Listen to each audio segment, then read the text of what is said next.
একের ভিতর দুই রেসিপি রান্না করে আজকে আমি আমার দুই মেয়েকে খুশি করব। আসলে আমার দুই মেয়ে হচ্ছে একদমই আলাদা, ওদের পছন্দগুলো একদম আলাদা। একজন হচ্ছে খিচুড়ি পছন্দ করলে একজন পছন্দ করে বিরিয়ানি। আসসালামু আলাইকুম সবাইকে।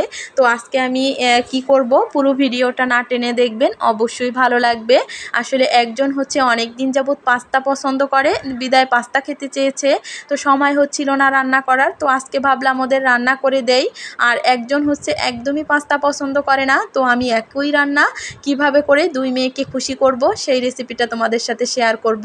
আসলে অনেক সময় দেখা যায় সময়ের জন্য দুই রকমের রান্না করতে পারি না, আমি মাঝে মাঝে একের ভিতর দুই ওদের করে দেই যাতে দুই বাচ্চাই খুশি হয়ে যায়। তো আজকে আমি সেটাই করব।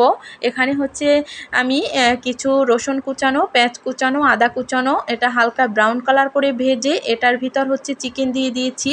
চিকেনটাও একটু ভেজে কিছু হচ্ছে গোলমরিচের গুঁড়া দিয়ে এটা হচ্ছে 3 থেকে 4 মিনিটের মতো ভেজে নেব। যেহেতু চিকেনটা আমি সেদ্ধ করে নেই এজন্য হচ্ছে তৈলে একটু ভালো করে ভেজে নেব। তারপর হচ্ছে এখানে কিছু কাঁচামরিচ আর সবজি দিয়ে দেব। অনেক সময় দেখা যায় বাচ্চারা সবজি একদমই পছন্দ করে না, কিন্তু নুডলস, পাস্তা এগুলোর ভিতর বেশি করে সবজি দিয়ে রান্না করে দিলে ওরা আর কখনো না করে না, ওরা বুঝতেই পারে না যে ওরা সবজি খাচ্ছে নাকি। তো আমি মাঝে মাঝে যখনই এভাবে করি ওদের জন্য এভাবে সবজি দিয়ে দিই, তো খেয়ে ফেলে। অনেক বাচ্চাই আছে সবজি একদমই খেতে চায় না। তারপর হচ্ছে এখানে কিছু টমেটো সস আর সয়া সস আর হচ্ছে পাস্তার মশলা এগুলো দিয়ে ভালো করে কষিয়ে নেব, আর স্বাদ মতো লবণ দিয়ে দেব। তো কষানো হয়ে গেলে আমি যে পাস্তাটা হচ্ছে সেদ্ধ করে রেখেছিলাম এটা এর উপর থেকে দিয়ে দেব।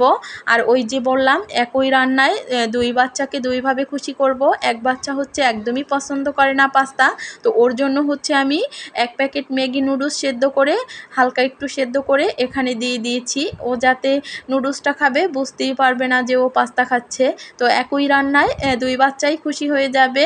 তো এভাবেই হচ্ছে করতে হয় মাঝে মাঝে, কারণ আলাদা আলাদা রান্না করলে আবার টাইম লাগবে, যেহেতু বাচ্চার পরীক্ষা চলে এজন্য হচ্ছে আমি একই রান্নায় দুইভাবে করে দেই ওদের। তো এখানে হচ্ছে কিছু চিজ দিয়ে দেব, অল্প একটু ছিল বাসাতে, তো সেটাই হচ্ছে দিয়ে দেব উপর থেকে, যাতে বুঝতে না পারে ওরা যে এটা চিজ পাস্তা খাচ্ছে না কি খাচ্ছে। যেহেতু ওরা মানে আমার বড় মেয়ে আবদার করছে ও হচ্ছে চিজ পাস্তা খাবে। আসলে বাসাতে ওরকম বেশি ছিল না, অল্প ছিল বিদায় অল্পই দিয়ে দিয়েছি।